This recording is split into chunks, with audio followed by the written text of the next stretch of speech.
become a commodity that's traded nationally and internationally. In addition to that, I'm going to look at how women whose embroidery skills were developed making dowry for domestic consumption have become professionalised by applying their skill to commercial embroidery, working for entrepreneurs and NGOs, and in the case of Gujarat, also working for Gujarat State Handicraft Development Corporation. As Ritu's already identified, much of my research has been done in Kutch district in Gujarat. I was hoping for a pointer. Oh.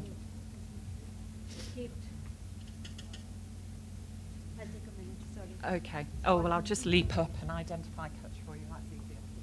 All right. So this area on the westernmost border of Gujarat, so you've got Pakistan further to the west, so it's this area here. You please carry on. We are familiar with the Yep. Okay. All right. So many of the issues that I'm going to refer to in relation to Gujarat are common to other recognised embroidery producing areas such as Rajasthan, the Punjab, Bihar and Jharkhand. Historically, embroidery in this context has been divided into two distinct categories: commercial embroidery made for sale and export. And typical of this is mochi embroidery. This is a skirt that's owned by the Whitworth Art Gallery in Manchester. Then there's embroidery made for home consumption, much of which has been made for dowry. Oh, sorry, you've got more mochi. On the left is a really unusual piece that I found in Kutch, and it's owned by a mochi family who used to work for the Maharao. And this was a portrait that they embroidered of the last Maharao of Kutch, and they've hung on to that in the family. Oh, thank you very much. Great. The dualism I've just identified is useful, but dowry embroidery now presents a number of ambiguities, as in the past 30 to 40 years it's become a highly collectible object of folk art, and it is traded nationally and internationally. The popularity of old embroidery with textile enthusiasts, private collectors, museums and galleries around the world, and its increasing rarity has generated a new wave of production, and that's chiefly in the rural areas of Gujarat, although there is some embroidery activity in Ahmedabad as well. The new work, sorry, I'll just show you an old. That's part of Daneta Jat dowry. The women have to, or the brides make 21 quilts. So that was just a snapshot of part of a stack of quilts. The new work is based on dowry pieces, but the products have been developed by professional designers to suit the needs and aesthetic sensibilities of urban consumers in India and overseas. The commoditisation of dowry embroidery in the past 3 to 4 decades has also seen hand embroidery emerge as a vehicle for social change. Developed and marketed by non-governmental organisations and state agencies, embroidery has become a powerful tool of income generation and social uplift. In parallel with this, the women who make it have been transformed into professional artisans. But as the reasons for making embroidery change, questions arise about the authenticity of the embroidery produced and the long-term effects of commercialising the art. NGOs, state agencies such as Gujarat State Handicraft Development Corporation and embroiderers alike are challenged by the economic needs of the women involved, while also trying to maintain the integrity of their traditions. So I pose the question, are these ambitions mutually exclusive, or are contemporary commercial embroideries a coherent part of an evolving tradition? The term tradition features heavily in the promotion of new embroidery. And again, I want to sort of query what is meant by that term and what does it signify to the different agencies and individuals involved in commercial embroidery. Historically, there are few references to the domestic tradition of embroidery in Gujarat. In contrast, commercial embroidery is well documented. Of particular note are the embroidered textiles that were exported to Europe between the 16th and 18th centuries. These embroideries, worked with an ari, which is an adaptation of a cobbler's awl, rather than a needle, were made by professional male artisans of the mochi or leatherworkers caste. There was also a substantial demand in India for Ari Bharat, so the regional courts, the Mughal courts as well. However, the market for mochi work had disappeared by the early 20th century. Nonetheless, its influence still prevails stylistically in the dowry embroidery of Kutch, especially that made by Kanbis and Ahir. It's discernible too in Rabari designs. Okay, so this is a detail of an Ahir shopping bag telly. And that's a border design from a Kanbi topi. All right. Okay. The custom of dowry persists across most sectors of Indian society in spite of legislation such as the Dowry Prohibition Act of 1961 to outlaw the practice. In the rural areas of Gujarat especially, a dowry traditionally featured an embroidered trousseau, and this is one instalment of Wagariya Rabari dowry, and there were 5 similar, I think 4 that followed that. Despite being termed a gift, the quantity and type of dowry textiles and the timetable for their transmission is heavily negotiated and is ultimately sanctioned by the community council of each caste. In most communities, hand embroidery is now minimal, and it's likely to be combined with machine embroidery and purchased braids.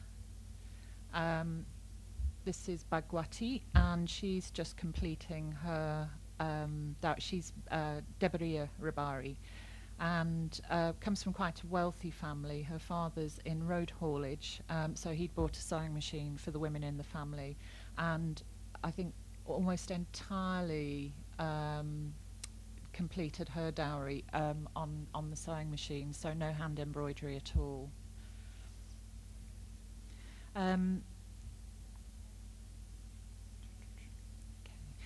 It's difficult to fix the change in the constitution of dowry to a particular time, as it's varied from community to community. The factors influencing the decline are complex and reflect social and technological developments in India since independence.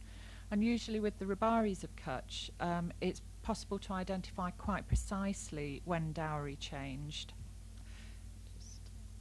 Oops. Okay, that's a Wagariya Rabari Dang in the road, just outside Bachau in northeast Kutch. Rabaran are noted for the quality and exuberance of their embroidery. Traditionally, a Rabari dowry consists of intensely embellished textiles and silver ornaments. Garments, accessories, and household decorations all bore the stamp of Rabariness, expressed in a dense bas-relief of hand embroidery, and the abundance of a Rabari dowry was famous in Gujarat. Oops, I think this got out of... However, by the early 1990s, this very abundance was problematic. The sheer number of embroidered items prescribed for a dowry that had to be completed before a woman could join her husband in the marital home meant that many women were not finishing their dowries until they were in their mid to late 30s, at an age when a woman's fertility is in decline. The falling birth rate and the parallel system of bride price was seen as a threat to the survival of the caste, and condemned poorer families to a lifetime of debt and harassment by moneylenders. Dowry was perceived as an obstacle to the development of the community. Another significant factor was the negative perception of embroidered caste dress in wider society and its association with backwardness. In 1995, the Council of the Powerful Debariya Rabari subgroup issued a ban on the making and use of embroidery, and another subgroup, the Wagaria Rabari, soon followed suit. Any contravention of the ban incurred a fine of 5,000 rupees and upwards, and transgressors were dealt with swiftly and severely. Stories still circulate of one man who persisted in wearing his embroidered smock, typical of this type. He was dragged from the bazaar in Anjar in East Kutch to the Rabari Samaj Wadi, where he was stripped and beaten, and the tattered remains of his smock were tied to the gates of the compound as a warning to others.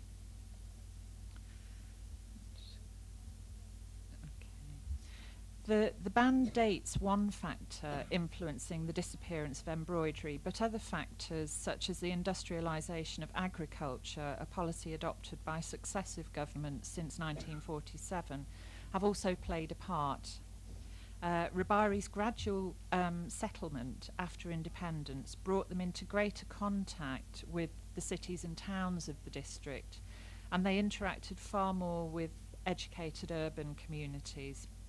Castigated as jungli and Gamadiyu for their lack of education and their old-fashioned dress, many Rabari men started to wear the more anonymous shirt pants of modern India. In order to assimilate, however, Rabaran continue to wear caste dress. So this, I think, I took this photograph a couple of years ago in the bazaar in Anjar at Janmashtami, and the women are still in typical caste dress. Although the women visit local towns such as Bhuj, Anjar, Bachau, Rapar, they're essentially village-based and are thus not subject to the slights endured daily by the men. In addition, the women are governed by the strict rules of Maryada and have far less freedom in their choice of dress than the men do. Despite its traditional appearance, though, its composition has changed. Polyester has replaced the wool previously used for skirts and veil cloths, and also the cotton, silk and mushroom satin formerly used for blouses. Similarly, machine-made braids, ribbons and sequins are gradually taking the place of hand embroidery. That's actually our here women. Let me quick through. Okay. For the farming and following the ban, the accumulated embroideries of an entire community previously cherished as heirlooms were consigned overnight to redundancy and then rapidly to sale on the open market. Container loads of embroidery left the district for 2 or 3 years from 1995 onwards.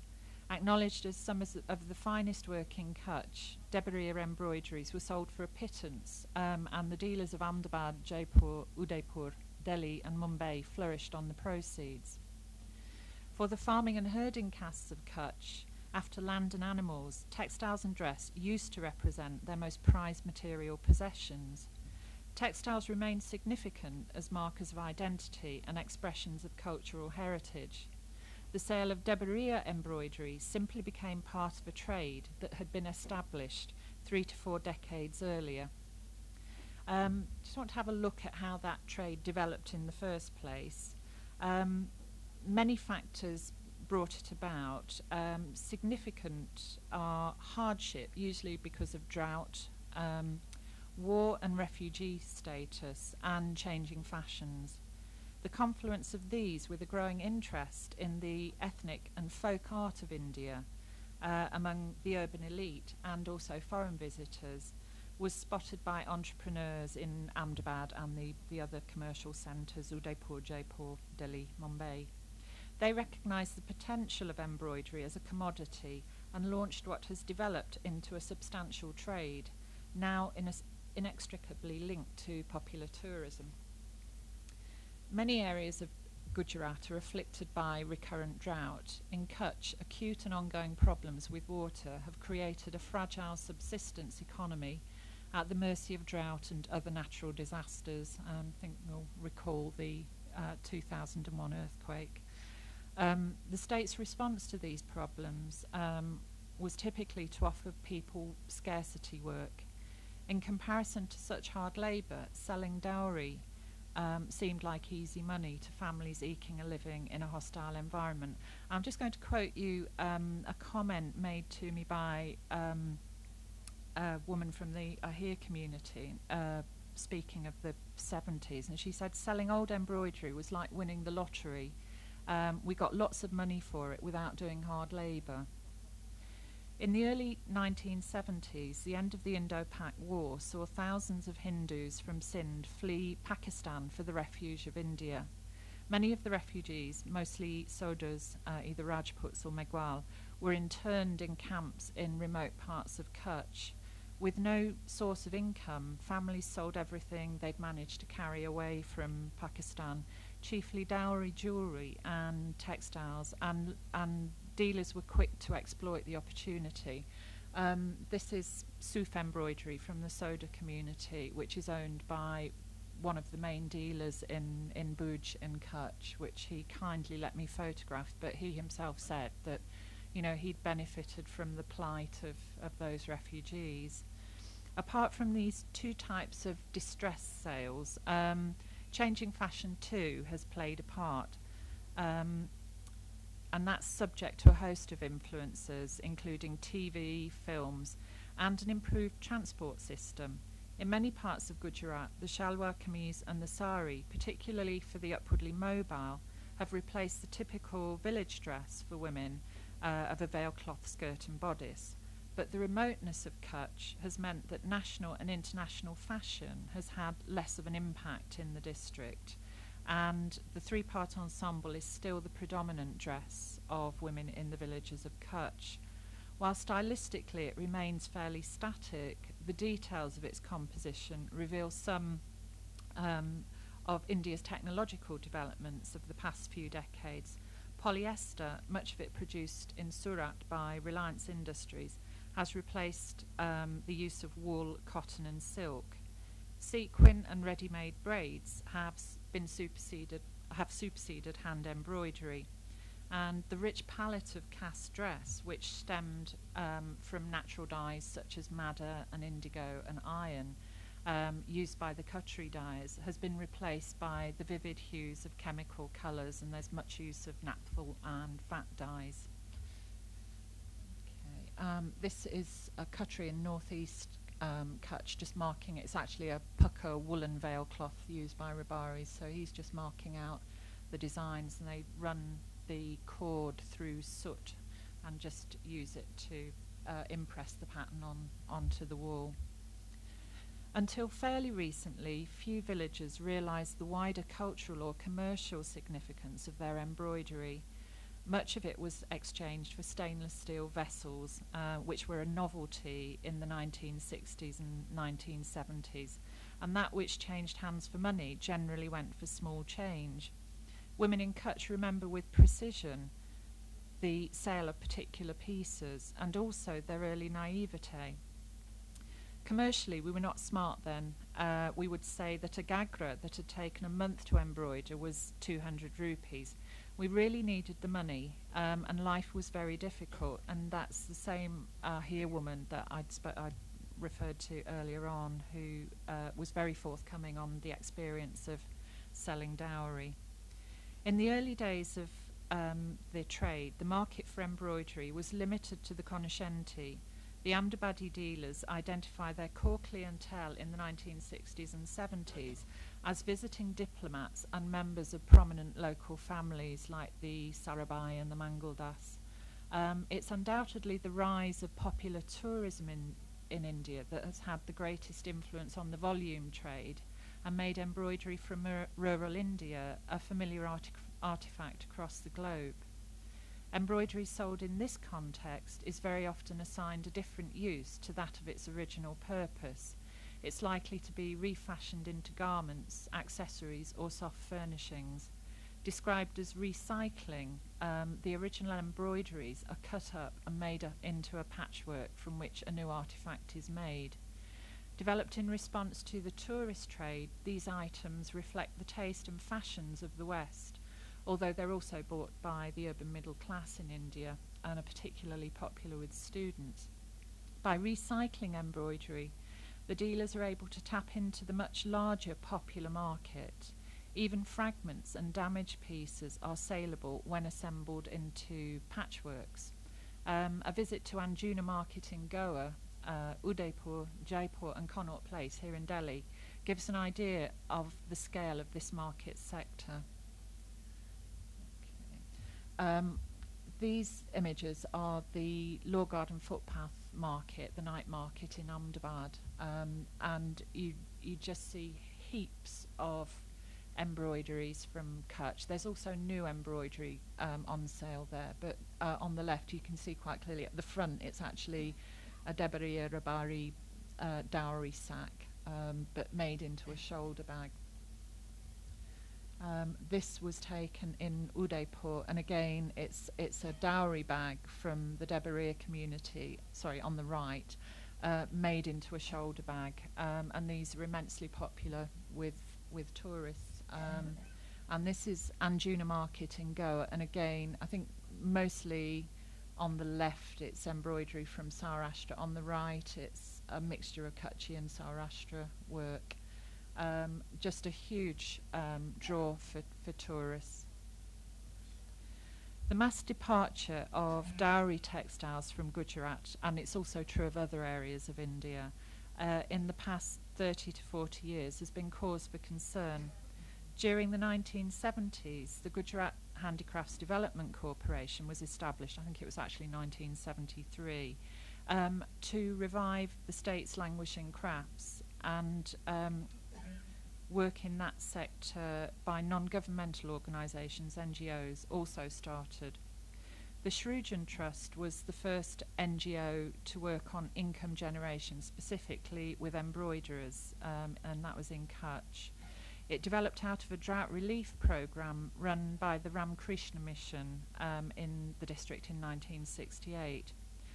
The issues confronting all of these organisations were and are the same. How do they preserve the cultural heritage of the state and the district, and at the same time create a sustainable source of income in an economically depressed area? In rural Gujarat, the women's expertise at embroidery was channeled into commercial work. Thousands of women throughout the state are now involved in Majuri Kam, labour work embroidery. The term covers work for entrepreneurs, the Gujarat State Handicraft Development Corporation and Gujari, and non-governmental organisations. The greatest number of embroiderers work for the NGOs, and this is where the examples of best practice tend to be found. Embroidery is valued as an expression of cultural identity. The embroiderers are involved in product development, quality control and marketing, and they receive a reasonable return for their labour and the guarantee of regular work. And it's probably that latter thing, the guarantee of regular work, which is the most important aspect. There are also health and education schemes, and many women gain supervisory, administrative and managerial experience in these areas, as well as in craft. Right, this on the left is Puraben, who's Gujara Megwal. She's from North Kutch, Bunny area, working with Meena Raste, and they're both involved in the Kutch-based NGO, Kutch Mahila Vikas Sangathan. Apart from a regular wage, the appeal of commercial work lies in the fact that it's been organised to accommodate the women's way of life. It doesn't bring them into conflict with social conventions such as Purda. It's clean work that can be fitted around domestic responsibilities. It does not require literacy, which is a big issue in the district, and embroidery is something that many of the women already do with great accomplishment. The material and social benefits of a steady flow of NGO work are measured in terms of better housing, improved health care, and the ability to provide children with an education. The personal benefit identified by many women is their independence. And I'm going to quote from Makorba, who's Soda Rajput. She works with KMVS. So she said, "It's given us more independence. Previously, when we needed money, we had to ask our husbands for it. We even had to go to other women. Now we don't have to borrow money from each other. We have our own money. And sometimes now the men come and ask us for money. They even depend on us. And in many respects, the women have become victims of their own success. The men have stopped working because they know their wives are such reliable providers. Another effect of regular earnings is, ironically, dowry inflation. Not only has the women's entry into the wage labour market secured them regular earnings, it's also secured them access to credit, all of which means they can afford to buy more goods, and they can either pay up front for them or they can get them on the never. They pay for them gradually.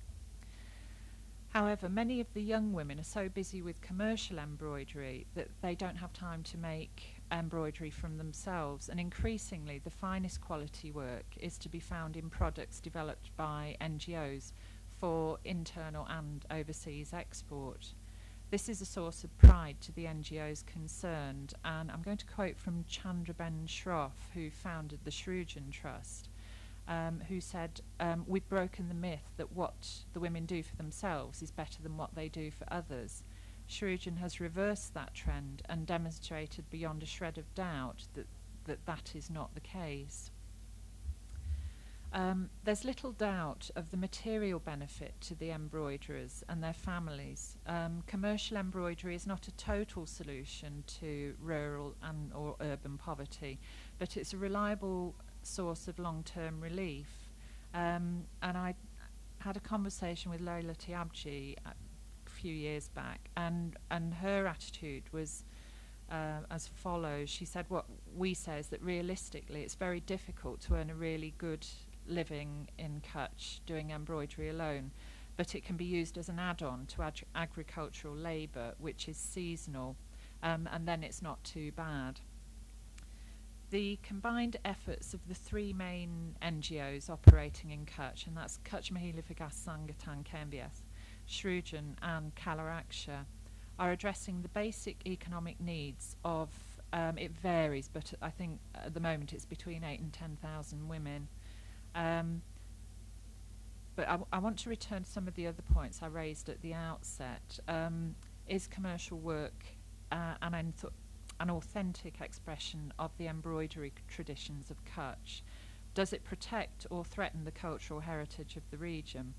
And I'm just going to offer opinions from stakeholders in that area.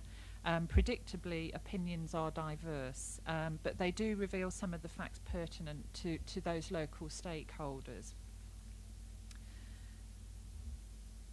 And I just wanted to also return to the term tradition, because as I say, it crops up repeatedly in anything you read about embroidery, hand embroidery. And crafts and rural life generally in India. And there's a sort of assumed consensus about how to interpret it. For many, tradition equates with old, and it sort of freezes any tradition to an historic point of development. The term also carries with it a sense of being an endowment, albeit of intangible property, that's transmitted from one generation to the next, so the idea of parampara. I had an interesting conversation with a young designer entrepreneur based in Ahmedabad who works a lot with traditional handicrafts.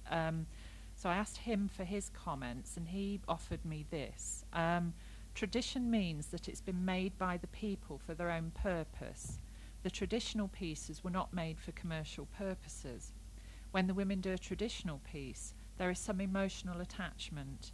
They invest it with emotion, and I cannot give you the price of emotion. For example, good stitches. How do good stitches come? You can make out the amount of love that a woman has when she works on her daughter's dowry pieces. Quality-wise, I find some sort of love there in the traditional pieces. Commercial is commercial, it's purely business. Others speak of tradition as a constantly evolving expression of community identity. The sense of ownership is expressed through a particular way of perceiving things and interpreting them. And I'm going to quote Chandraben Shroff, who spent a lot of time with me talking about embroidery, very generously took a lot of time out. So her comments are as follows. First of all, if you change the colour combination, it's still traditional. because it's the motifs that make tradition. Recomposing and rearranging is still in the area of tradition, but if you change the designs from the traditional motifs, then it becomes contemporary. Once you set the imagination free, you should be prepared to accept what comes. Sometimes that's how it moves on. The way the artisan sees an aeroplane and the way I see an aeroplane are different. The way he or she expresses that aeroplane is still traditional because it's his or her perception. That's not to say they are bound by tradition, but they have a particular way of thinking, which is traditional. Everything that passes through that filter ends up being traditional. The state view of tradition, based on promotional material published by Gujarat and the Gujarat State Handicrafts Development Corporation, places tradition on the political agenda as a means of confirming an Indian national identity, referring to its philosophy of a continuous quest for a tradition purely Indian and aesthetic in its roots. That was actually published in some of their documentation. The idea that traditional handicrafts are integral to an Indian national identity has been a persistent idea since the time of Mahatma Gandhi. And I think the Mahatma's legacy is evident in governmental policy. So, for example, the 5-year plan for the period 1992 to 97, and I quote, "Handicrafts are not only part of the country's rich cultural heritage, but they have also been a unifying factor in national life." And this has led the academic Paul Greenough to describe India as a craft nation, which I think is an interesting idea. And he's described India as a global cultural reserve where vital traditions of folk arts and crafts, music and dance are maintained. I want to pull back and just share with you some of the comments from the embroiderers themselves. So again, these are comments collected during fieldwork in Kutch, and I asked the embroiderers about how they interpret tradition. So I'm just going to relay to you 2 or 3 comments. This is from a Mutwa woman based in Gorovali, which is right up in the north in the Bunny area of Kutch, and she works for the Shrujan Trust. In the old days, when we embroidered our kanjri for marriage, we worked very hard because it was our favourite hobby, and we'd imagine ourselves wearing those kanjri at our weddings. The emotional attachment was there with that embroidery. It wasn't made for money, so the quality and quantity was there. Now the quality and quantity of dowry embroidery is decreasing because it's not paid work. Whatever we do now is majuri kam. It's only labour, it's not our hobby. We do it because we get money for it. Nowadays our embroidery is good, but it doesn't compare with the quality of the embroidery we did for our dowries. We had to show that to our friends, and it had to be better than their work. And then another comment from a Soda Rajput woman, Lal Korba, who works for the Shrujan Trust. "I think my dowry was better because I could use my imagination freely with the colours, and I had to try to do the best quality because I had to show it to my friends, relatives and in-laws. I didn't have to think about anything else. Girls still embroider very well, but their attitude has changed. Now they think in terms of money. Ours was the best quality because we didn't." And I'll conclude with comment of another Mutwa woman from Doro in the north of Kutch, who used to be an entrepreneur working with Shrujan, but she's now stopped doing commercial work. "For commercial work, the colours are very limited, so you can't put your whole heart into it. When you make your own kanjri, it's attached to your own desire to wear it, and there's always some emotional attachment to your own embroidery anyway. You put lots of colour, a lot of effort, many different motifs, flowers, abla. It looks so beautiful." But the women interviewed are pragmatists. With limited opportunities for employment, commercial embroidery is a good option. Nonetheless, their concern about the impact of the work on their individual traditions is clear. Much of their dissatisfaction with commercial work is to do with freedom of choice. the lack of scope for imagination and restrictions on the colours they use irk them.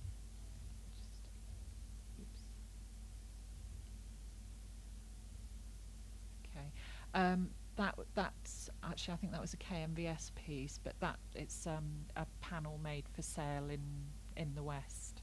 So again, very controlled and limited colour palette.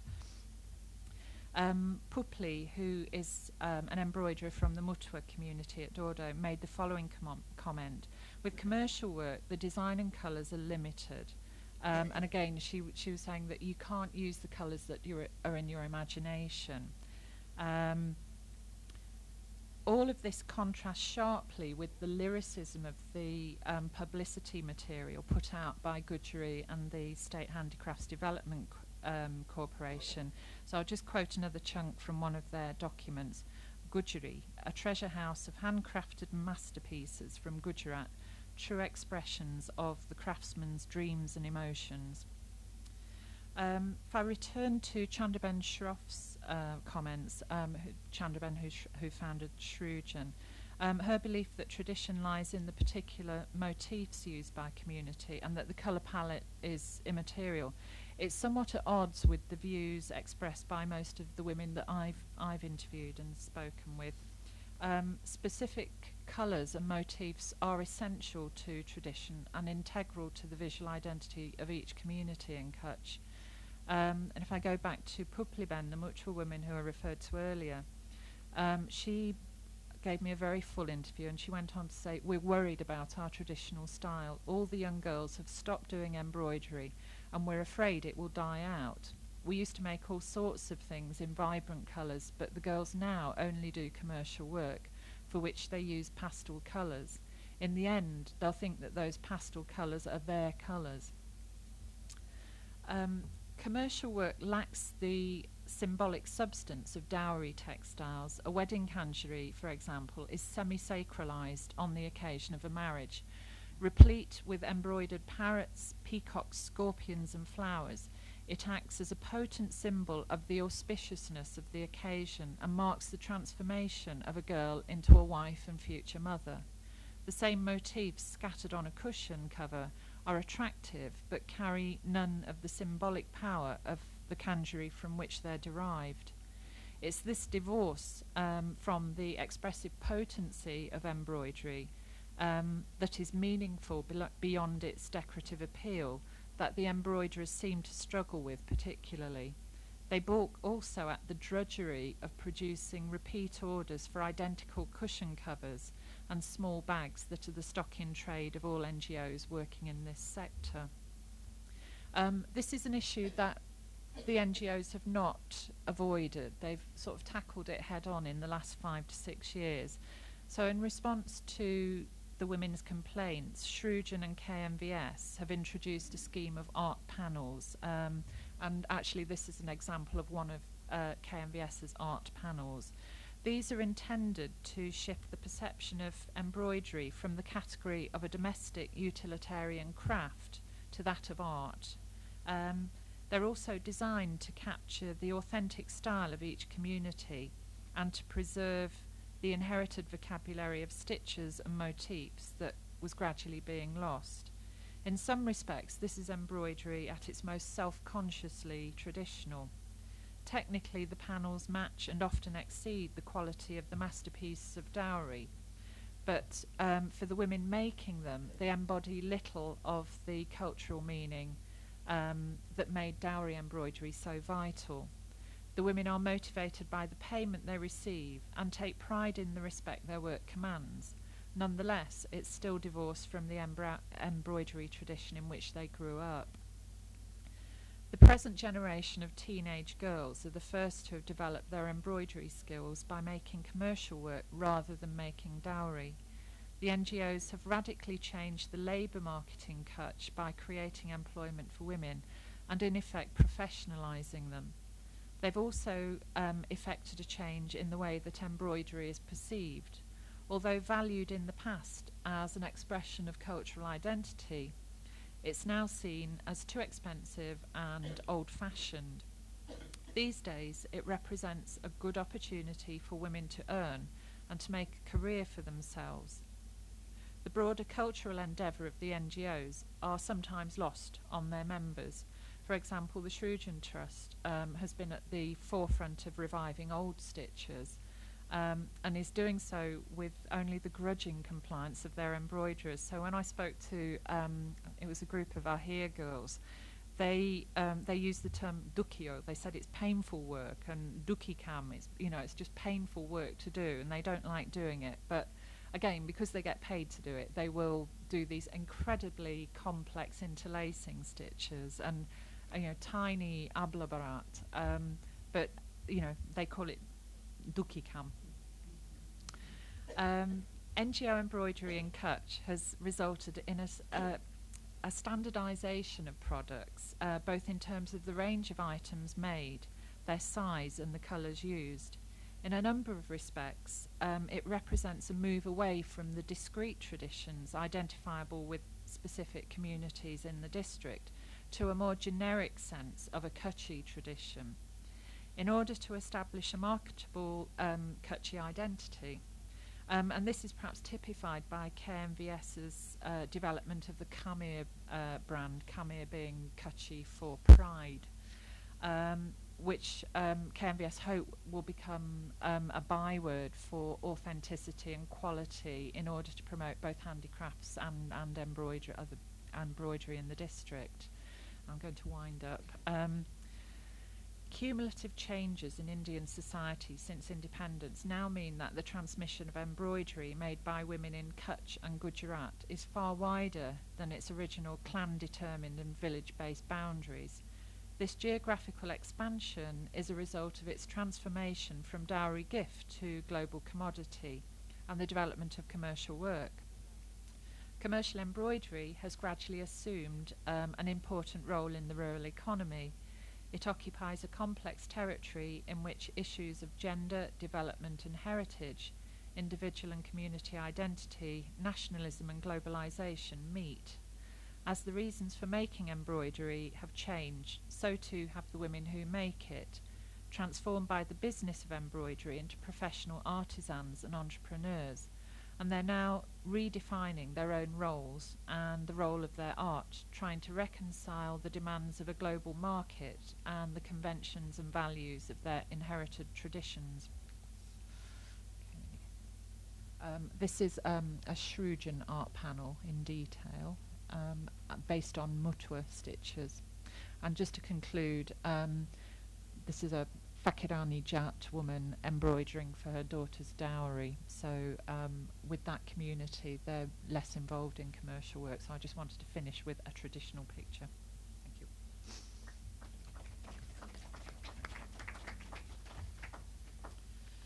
Now we throw the floor open to questions.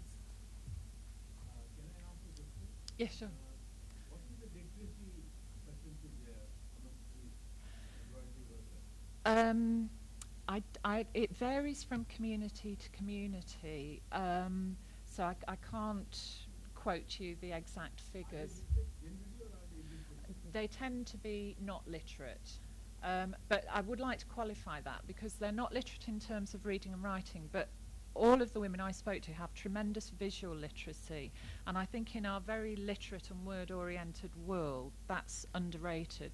They have tremendous visual literacy. They just don't read and write. And are there Hindus or are there religious people there to learn at Hindu religious act when it works there? They're Hindus, they're Muslims.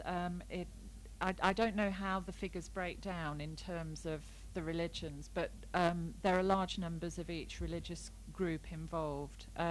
It tends to sort of operate regionally. Bunny area, you've got the northern area of Kutch, you've got the Muslim cattle herding clans, and then you've got the generally Gujara or Mawada Megwal up there as well.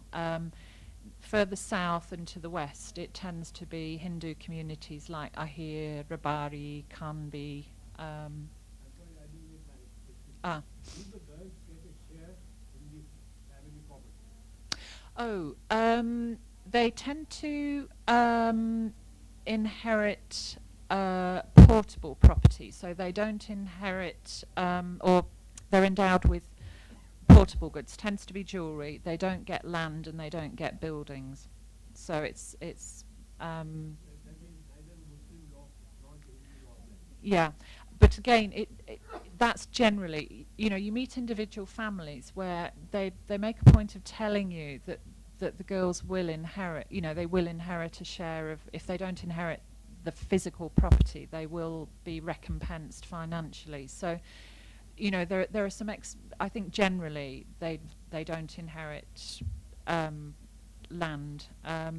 It tends to be jewellery and embroidery. But, I've met some Rabaris who are really clear that their daughters will inherit, that, if they've got 5 children, that property is divided between them, or there's some financial recompense to the girls if it's the sons who keep the the land or animals.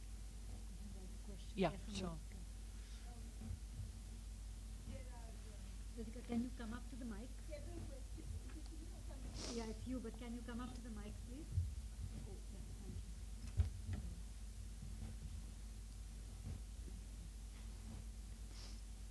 Just press Oh, the yeah. button. There are several sort of issues which I would like to raise. One is that when we are talking about dowry items, we should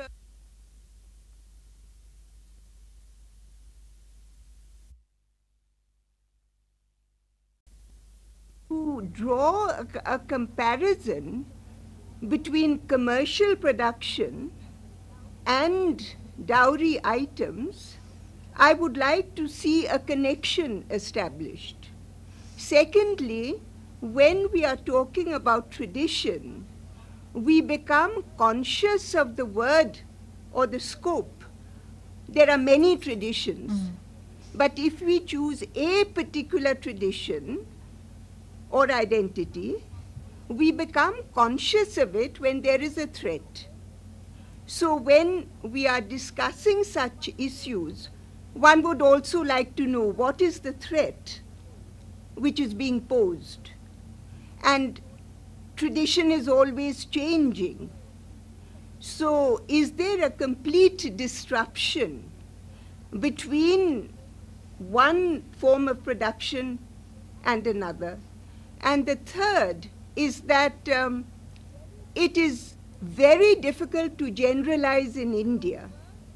Your work reflects a part of Gujarat.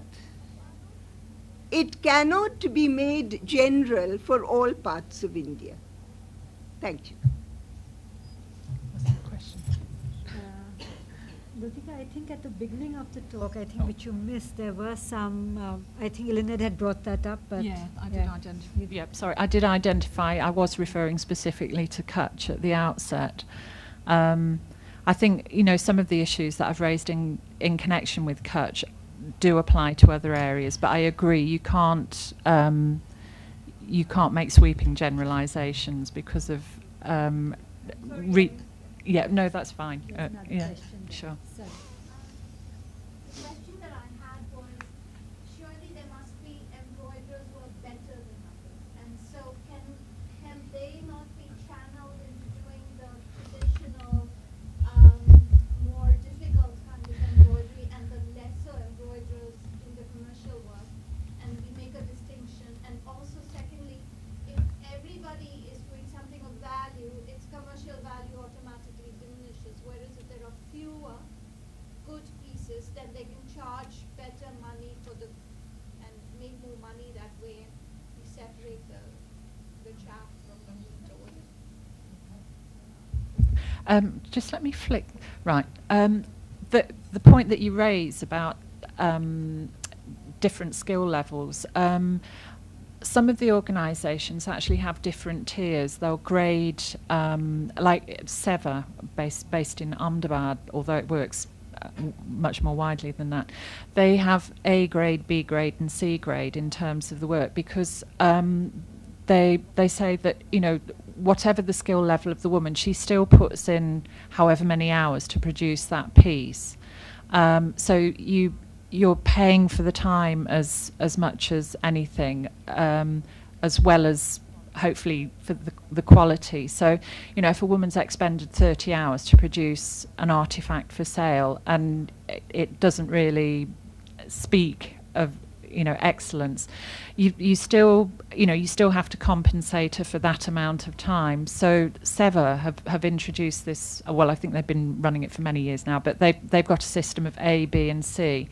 And A being, you know, the most excellent quality, B medium, and then C the lower quality, and their goods are priced accordingly. So you know, you pay as your money and makes your choice.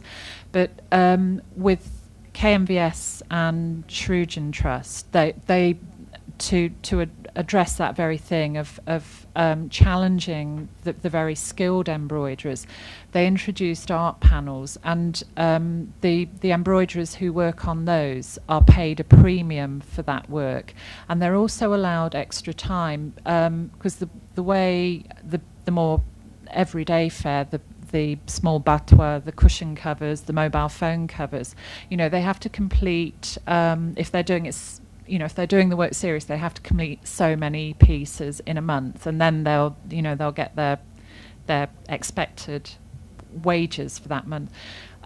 So the more skillful embroiderers who are selected to do the art panels are given anything between 6 months and a year to complete a piece.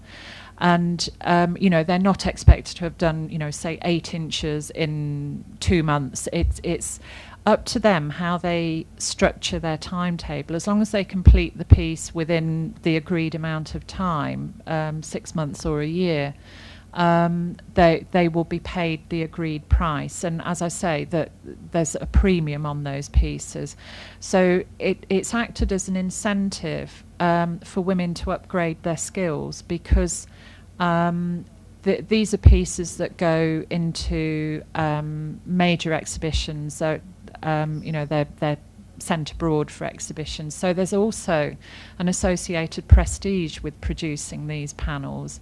And it seems to be, I don't think it's a complete answer, but it's one way to, I suppose, try and secure a level of excellence in the work. But I struggle with this term traditional, because to me, you know, there's this tradition of embroidery which embraces commercial work. I personally don't separate it from the work that the women wear themselves. But I think there are different strands in the tradition. So, you know, to say, for me, I couldn't really say, oh, you know, that excellent embroiderer will do traditional work, because in my broad interpretation of tradition, this is traditional work. So I'm probably not answering your question in the expected way. Hi. Very impressed by your lecture. Will you come up to the mic, please, so that we can all hear? Thank you. Yes, please. I'm very impressed by your lecture, and I would like to, you know, draw parallels really between what you've sort of researched and talked about with embroidery and a lot of other folk traditions, especially with dance and music, and in that the Rajasthan Gujarat region as well, where, you know, commercial imperatives are influencing the traditional forms of that community sort of, and the functionality of that form of art. My question really is, you know, how has the commercial sort of imperative actually influenced, you've talked about the fact that it has influenced the quality of the dowry embroidery.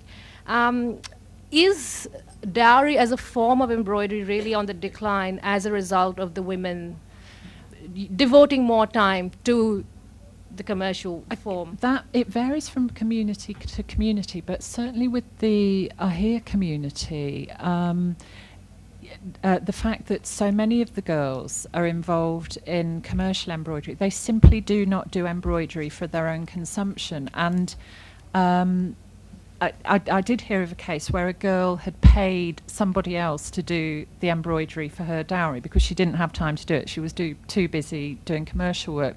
So it varies somewhat from community to community, and I don't think the arrival of commercial work for NGOs and the state agencies is the sole factor. I think there's changing fashion, and as India urbanises, because in the years that I've been going to Kutch, I first went to Kutch in 1991. I don't recognise it as the same area. And I think that accelerated after the earthquake struck, and there was massive regeneration of the district, and a lot of industry has gone into the area. And now, twice a day in Bhuj, there's a traffic jam. Well, when I first went to Bhuj, there were 8 cars in the town, and they were the taxis. And now everybody's got a car. And I mean, there'll probably be another boom in terms of motor traffic in the area when the Nano comes onto the market. I think, as these previously remote areas become more urbanised, there's the influence of Bollywood, there's the influence of TV serials, because the villages that I stayed in, people didn't have TVs going back 10, 15 years, and now they're really hooked on all the series, and they can quote you hook, line and sinker what's happening in soap operas. So the mental the physical landscape is changing, and so is the mental landscape. And I think that you can't sort of put barriers around an area to maintain a discrete tradition and sort of secure it from modern influences and the use of polyester and all this, that and the other. So fashion is distinctly an influence. And I've watched it with Rabaris particularly, because I tend to be with them at Janmashtami when they have mass marriages. And even though the women's dress is pretty static in terms of the style of garments, there's been tremendous revolution in the fabrics that are used. Because when I was first visiting the weddings, there was still a lot of mushroom about and silk bandani for blouses, and now the most incredible, they look like furnishing velvets and sculpted and fabrics made of pure sequins, and it changes every year. There's a fashion in what the fabrics are for skirts and blouses, and it's definitely linked to technological developments. You perhaps couldn't get those fabrics 15 years ago, and now you can, and they're very attractive to the Rabari girls. So I think fashion and all the multiple influences that affect fashion is definitely now sort of on the agenda, as well as all these other influences. And I think also as communities become more urbanised, there's the push to become, there's the need for literacy, and again, I've worked particularly with Rabaris in that respect, and it's now very much on the agenda of the Rabari Samaj in Kutch to educate girls, whereas 15 years back it wasn't something they discussed. And as the girls that have gone through school from that community, they don't do embroidery. So there does seem to be a sort of equation there between handicrafts, embroidery and education. Excuse me, can I? Oh. You see, Government of India started one scheme here for the women's development in 1995. Just 3 years before, I went to evaluate that scheme. And the name of the scheme or program is Indira Gandhi Swayam Siddhi Yojana, or Development for Women particularly, where in that scheme ladies or women are required to form a group of ranging from 15 members to 20 members in particular group. In that regard, I visited Ahmedabad district and some of the centers.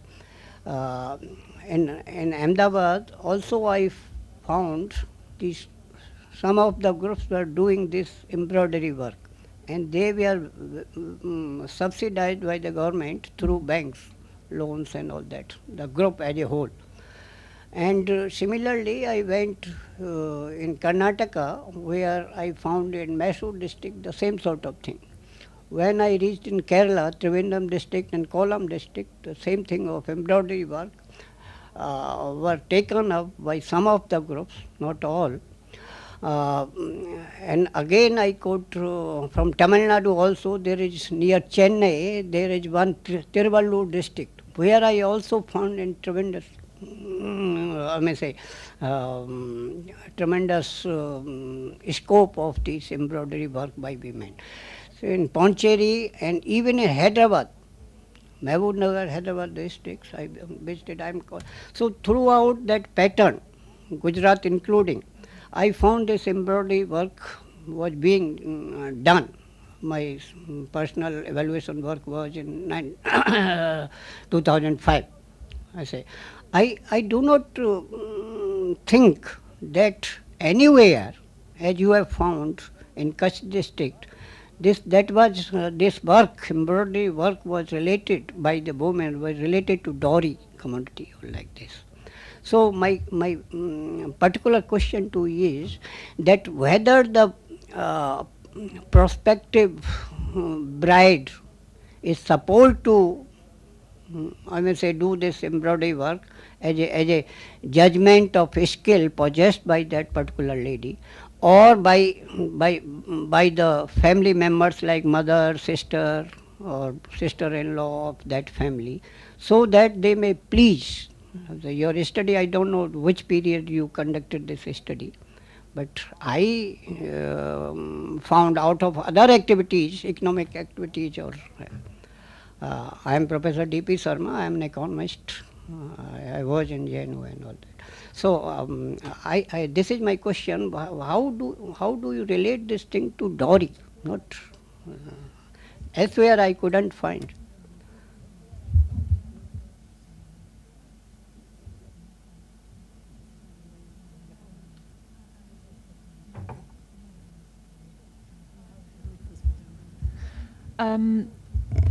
The two activities go on, in my experience, going on in parallel. So there's production for dowry, but there's commercial production as well. But only embroidery or some other economic activity for dowry also. Some of the girls in Kutch also do seasonal agricultural labouring. So they work on the Patel farms. To quite its particular communities, Ahir and Rabaris. They'll work for the Patel farms doing seasonal agricultural labouring, and that money they will use for their dowries as well. So it's not just commercial embroidery. You want to say that money earned by these activities, economic activities, that is used in dowry. Oh, that's all. And also, just to add to that, actually, if I can flip back very quickly to one of the photographs I showed, I think. Hold on. Excuse me a moment. That's actually, that was a KMVS event about 4 years ago. It's a profit sharing event. So KMVS operates a profit sharing scheme. So once a year they pay out the the money to each of their producer groups. So this again was in Kaura in the north of Kutch, and speaking to the women there, the mothers who were involved in embroidery used their share of the profits to put towards their daughters' dowries. And what they were very canny. They'd actually decided to buy jewellery and steel vessels collectively because they could negotiate a better rate and get a better return for their money, get more goods. So the women were actually putting that profit to their daughters' dowries. For your information, I wish to convey one sentence. India has 604 districts currently, 604 districts throughout India. And there is no district where this embroidery is not done by women particularly girls. There is no district in India out of this 604 district where this economic activity is not carried out. Not only for last 15 or so, this is for even as far as I am saying for last 50 years. Okay. So that there, I don't think there is anything new in Kutch district. Only thing is this you are mentioning, this is related to dowry, which may be what thought-provoking reason. Thank you very much. Thank you. There was another question. Yes. I wanted to mention to you that when you talk about I think you have production to just for turn production for dowries, well, embroidering for dowry is as old as civilization, and it existed in Europe also. You always embroidered for your dowry, and that is one thing. So it has been done traditionally in all agricultural societies. The other thing is that with reference to India, women did embroider always. So did the upper class urban women.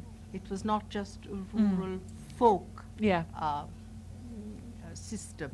Everybody embroidered for their dowries.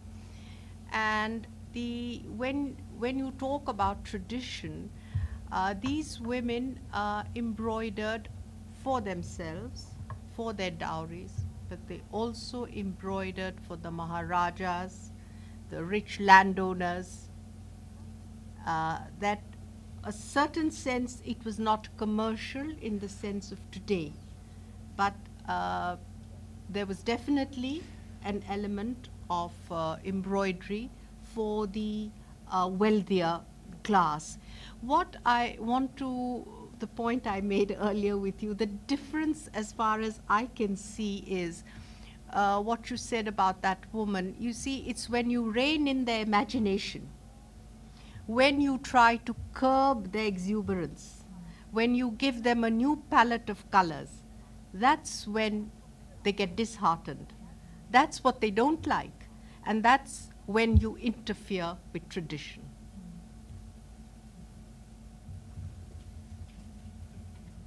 Welcome to India. I just wanted to know from you.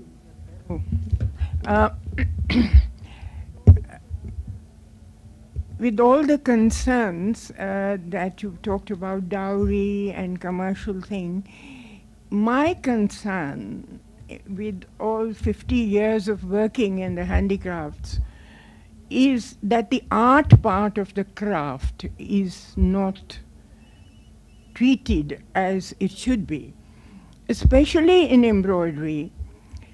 I think you have seen my collection where I have concentrated on the creativity of the women, because in a village or in the slum areas where they have no access to any kind of implement, they have a needle and a thread and some rags.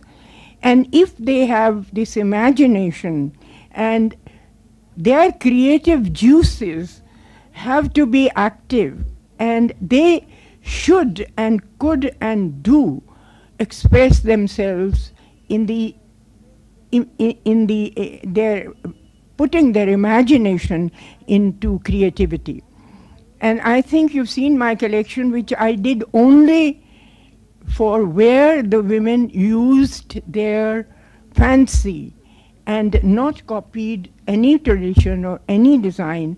And I want to know from you whether you came across, because this is something all over India. We are not, you have a very, very vast experience with these women who are all the time embroidering. I would also like to know whether they sometimes feel the need to do what they want to do, not for dowry or not for anything.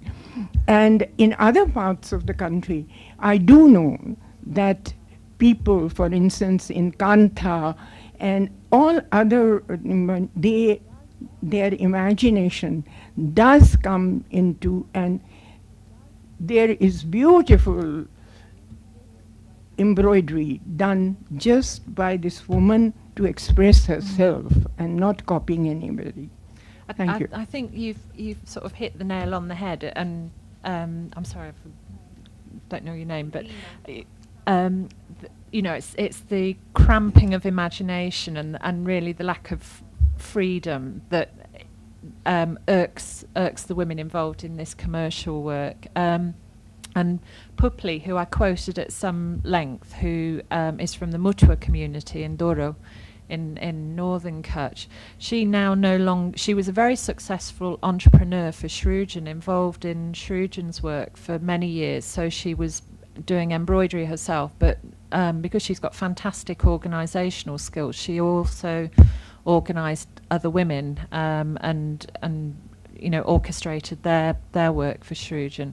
She has completely withdrawn from that because I think she just got so bored with it, and you know, was very vocal when I went to talk to her about you know, she fears what happens to her community's tradition, because you know, the young girls now are only learning embroidery by doing commercial work, and they repeatedly work with pastel colours and neutrals, which you know, are sort of very washed out echoes of the original style of embroidery, and she's very fearful for that tradition, and just simply got bored with the commercial work. So has, as I say, has withdrawn from it completely.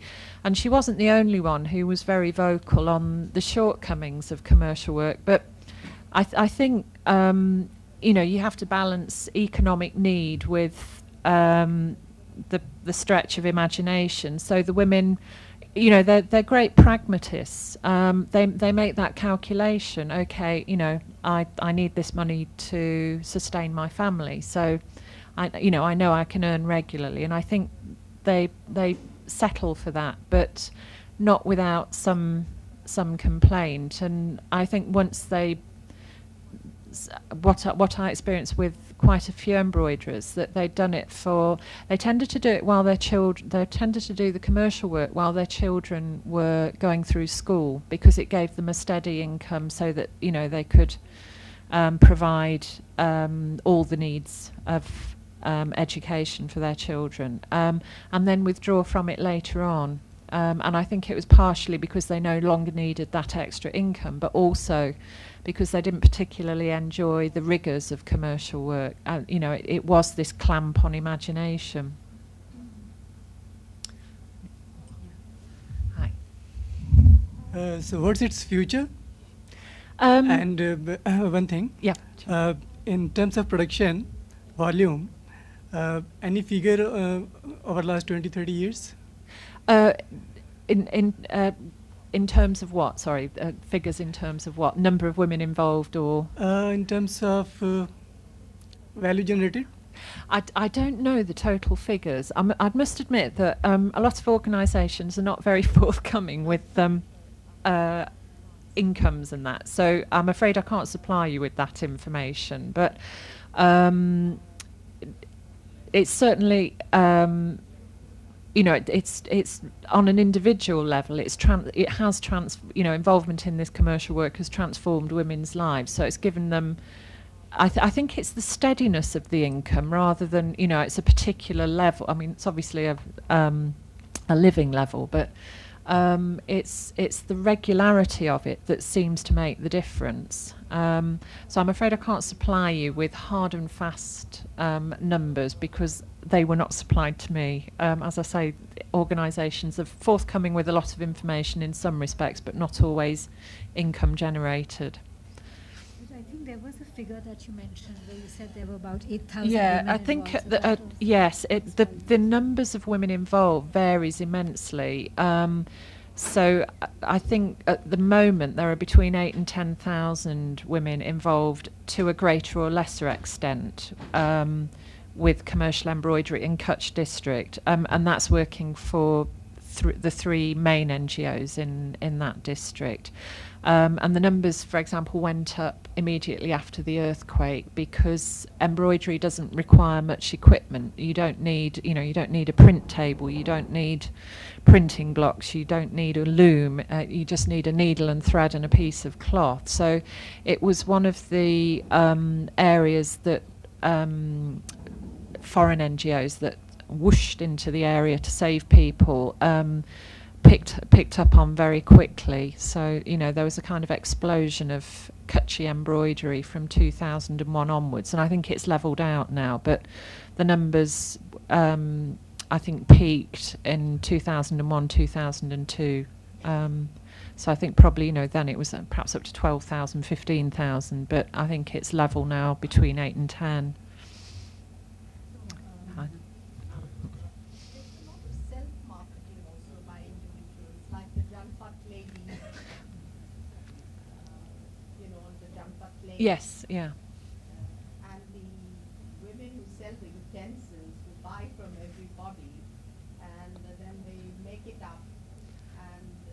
And it's interesting when recycle it. Yeah, it's interesting when you speak to the women on Janpat Lane and the same community, the Wagri at Law Garden Footpath in Ahmedabad, and then on the beach, you know, the beach market in Goa, and they had the Kutchi embroidery is now, you know, a particular positive reputation.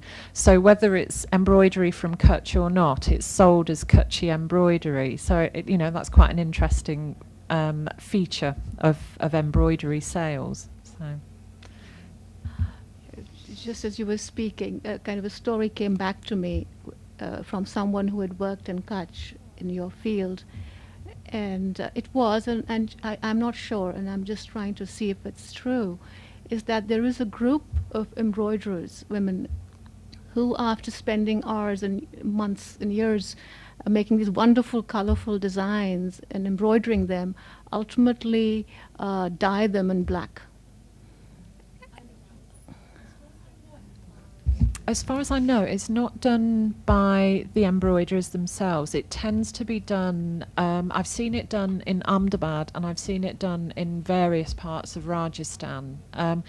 Particularly, I know it's happening with new embroideries now, but I've seen it particularly in relation to the old embroideries, especially the patched work pieces. So, and again, there's a kind of fashion in that. So when I was first looking at embroideries, everything was over-dyed red and all the mirrors were smashed out. I went to one place in Jodhpur and there was a boy with a mallet smashing mirrors out of, and that was his job.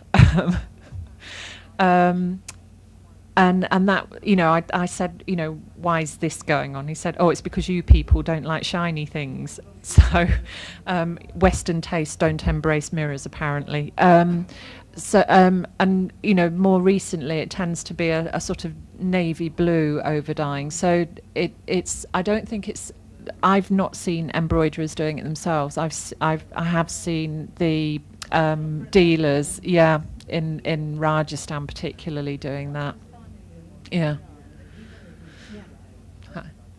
You did mention about the ban on some of these articles and this man who was almost lynched for wearing an outfit. Yeah. So what was that? Was that to kind of address the evil of dowry, and has it been really effective? Because you said they were like not in the form of embroidery, but they were collecting money anyway for a dowry. So has it been effective in that sense? Yeah, it's amazing actually. That was Dowry Rabaris in Kutch. So they introduced that ban in 1995, and that was the end of it. That was the end of embroidery, because I thought, you know, I know they're serious about this ban, because the chap who actually orchestrated it and then implemented it, when I heard about the ban, I thought two things. I thought, damn, that's my PhD gone. And then, gosh, what a shame. You know, what a shame, because to my mind, Dowry is the finest of Rabari embroidery. And then I was introduced to him, and he'd done this with a great deal of commitment, and not, you know, not without thinking it through. There was a profound philosophy, and he likened his role in the community as that of Gandhi. He said when Gandhi was trying to get rid of you people from this country, he was beaten and went to prison, and you know, I was prepared to do that, to get rid of this evil from our community. That was the level of his conviction. So, you know, he spent 3 years, he said it was like a political campaign. He went village to village, and Debbers always refer to the 64 villagers, and they're actually not 64, but, you know, it's mythically 64 villagers in the Debaria Samaj, and he went round each village within 3 years, just talking to the women particularly about why they should stop making embroidery. And then, there was a deadline given, which was just before Janmashtami 1995. And I said to him, well, couldn't you just have reduced the amount of embroidery? Just say, okay, you can embroider one blouse and one veil cloth and one skirt. And, I mean, it also affected jewellery as well. I say, just have dodi and earrings. And he said, and I thought now I know the community much better. He said, it's not part of, moderation is not part of Rabari thinking. It's all or nothing.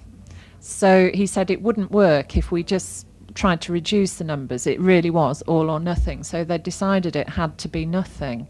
And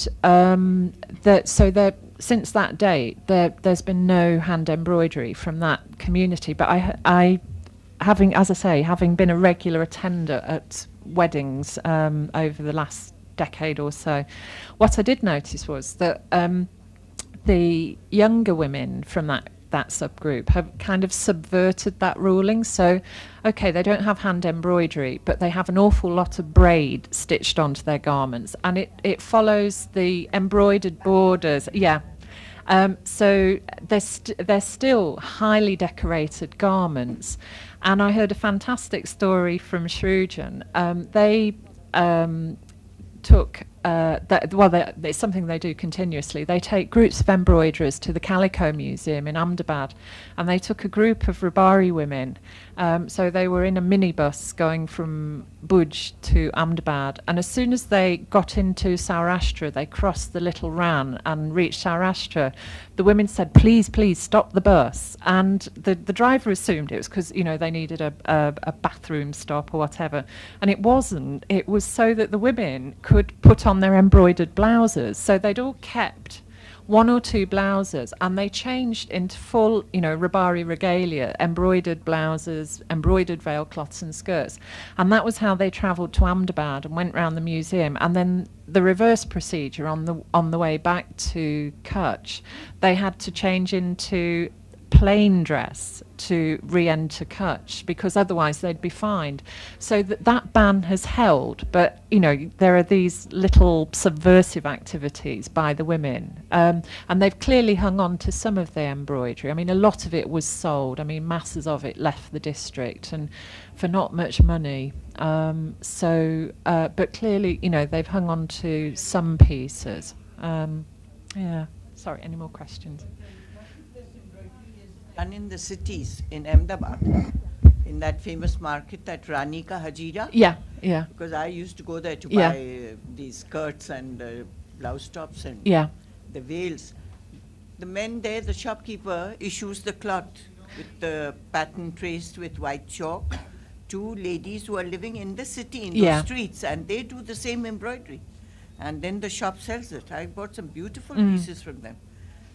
Beautiful lehenga pieces and all, and my sister-in-law lives there, so her maid is a Rabari woman who wears her actual traditional attire. I asked her that the tailor doesn't stitch it the way yours is stitched and it swings.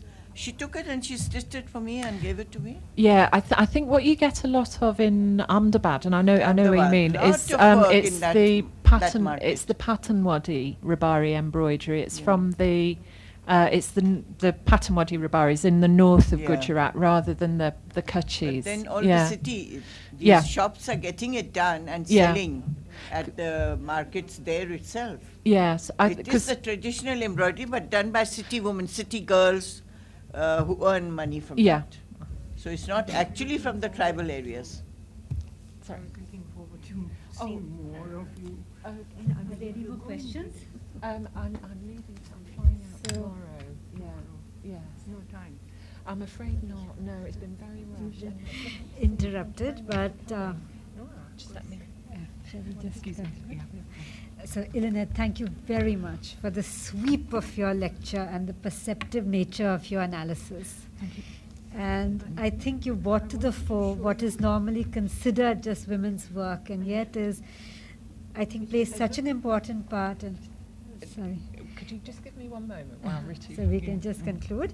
And such a powerful force, both for subjugation and as emancipation. So thank you, Lynette, very much. Well, thank you, Will. Thank you very much. Thank you very much for coming, and thank you, Ritu, for inviting me. Thanks. Oh, to talk to the museum for these things. Oh, okay. Old 100-year-old signs. Yes, yeah, we've got those. They're sort of falling apart. Oh, okay. They are museum pieces. Okay. They're so old. Yeah. Oh, I wanted to attract you to Nagar. Oh, lovely. Yes. All right. Lovely to see you. I know. I've been on a very short trip, and I've spent. Oh. Well, thank you very much. I really appreciated you showing me your collection. So thank you. But isn't creative juices necessary? Yes, they're part of our When you soul, have aren't the they? tools in your hand. Yeah. I mean, my collection is only from that point. Yeah. Yeah. It's a Thank you very much. collection. Thank you. Nice to see you. Thanks for Sorry. speaking. I did. My sister used to work for the net. Yeah.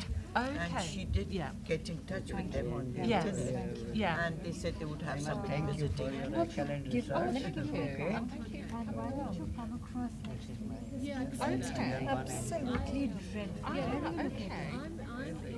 Thank you. Blessing me. We're blessed. Thank you. Thank you. So she did get in touch, and then I got a little busy, and I was traveling to Australia. Yeah. And I gave, Okay. and now again, my interest is aroused because Yeah. I want to really give those pieces away to a museum. I just don't Yeah. want them to be lying in the house Yeah. and get thrown out after I'm not there. Okay. Because I've seen Yeah. other my friends, the children just threw out everything. Yeah. Yeah. They, And that is because my mother died when I was very small. yeah. And when I got married, my mother, who looked after me, she saved those things and gave them to me my way. Yeah. So Lovely. they're really old. They're almost Yeah. 100. I'm 72 Right. now. Right. So they must be 100 years old, those sarees. Yeah. I was able to sell one away to a lady that Sri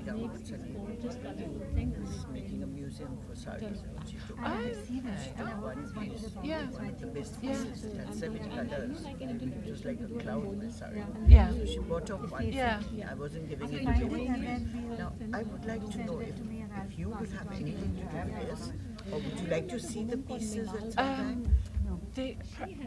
I'm in the research department of the V&A. It's probably the best person to consult in terms of this is Rosemary Krill. Yeah, I have a name. My sister gave me the name and everything. she's in charge of the Indian textile collection Yes, of the V&A. yes, I have So all those videos. yes, I have all that. And I'm in touch with another fashion designer, Paris, yeah, student who also knows her. yes. So So as soon as I mention the name to him, Yeah. he lives upstairs above my house. in terms of the V&A, Rosemary Krill is the person to I deal should with. get in touch with her. I don't work on the computer, so I'll have to write to Oh, her, and then she yeah, can tell me yeah. that she'll be visiting or Yeah, somebody. because They have people here. she comes very regularly to I mean particularly to Delhi. So I can give you, well if you don't use, I was going to say I can give you her email address, but I could give you her postal address and email. Shall I just scribble it down? Excuse me, thank you. And also what was it? Yeah, I have a wedding saree. It was ordered when I got married. Ah. It is something to see. Every time Yeah. I go anywhere, the shopkeeper says, leave it here, we'll mend it for you. Yeah. You know, it's sort of framed. But I know why they want to keep it, because they'll copy it. Yeah. I don't want it to be copied. I want it to become an item in a museum. There's a museum in the Netherlands which is just starting to put together an exhibition on saris, which will open in September. It's in Leiden in the Netherlands. So again, I can put you in touch with the director there, because I'm Because doing, then they can put a little bit Yeah. of history there, that this was ordered in year so yeah. and so for a bride. but certainly I think they'd be really interested, because they've just decided to do this exhibition on the sari, which, as I say, starts towards the end of this year. But I'll give you Rosemary's address. Yeah. I really want to give those pieces away before they're thrown out. I don't want to sell them to these No, women okay. and all. They'll give me some 70, 80 rupees or something for it. That's not worth it. I did get one cut up, to Yeah. add it on to chiffon. It didn't work because That time the saris used to be 5 yards. Right. So I have saved up the border and the rest of the material as it is. But Yeah, it's all okay. falling. I can't carry them. I They're carry very them in fragile. Yeah. like a table sheet. It's just what I tried to wear one for my granddaughter's wedding, but when I looked at it, I think I took them all falling Yeah. apart. Oh dear. Okay, that's Rosemary's postal address, and I'll just give you her email in case you decide to. It's from Sindh, probably, but Sindh and Saurashtra. But she's the best person Yeah, to. sister Yeah. knows her. She's got her books and all because she's been working for NIP for many years. Thank And you so then, much. do you have a card? She'll get me in touch with the Leiden. No, I was going to say, do you have a card? Because I can pass your card on to the. Right. Let me just write down the other one, which is the. Because I'm not doing anything professional as such. I was working for many years, but now I'm just at home. I'm saving all those things up to just give them to a museum. I don't want to throw them out. Because the weaving skills are in that, the designs, the colors. And the shopkeeper looks at it and thank you. He looks at it and he tells me this is not yours. I said, why? Because he says they don't make them like this. It can't be yours. I said, it is mine, but it's almost 100 years old because it's my mother's. But the weaving is so good. That's why he says it's not yours. Yeah.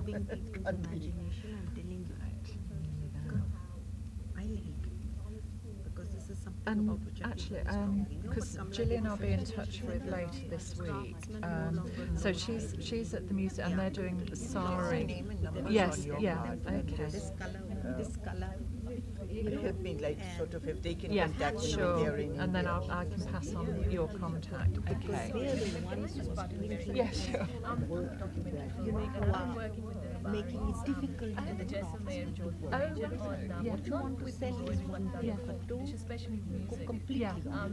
Money is important. I'm not saying it's not important. The market is important. Sure, I'll give you my card. It's very sad. Just give me 1 minute. Can I just grab my bag? Hi, Anu. Oh no. Can you actually lift? Spondylosis. Spondylosis in a bag. And she used to wear them for She used to wear them like skirts. Give me your number. And whenever she got off the car and walked to the house for a party, 96 So I would buy 2 pieces to get more gathered, get the skirt, so it looks like a lehenga. It's a More like, the gathers are like a lehenga. the Ghodis. I've used it sometimes. Then in fact, Dr. Jayakar was the one who told me, I think this is Saurashtrian, but it's very unique. So I wondered if she had, because it's cotton brocading is a very rare, very Okay, I'll tell you what. cotton brocade. Yeah, stick it on the back of that cotton and then I'll brocading and put that mushroom, in there. all the stripes.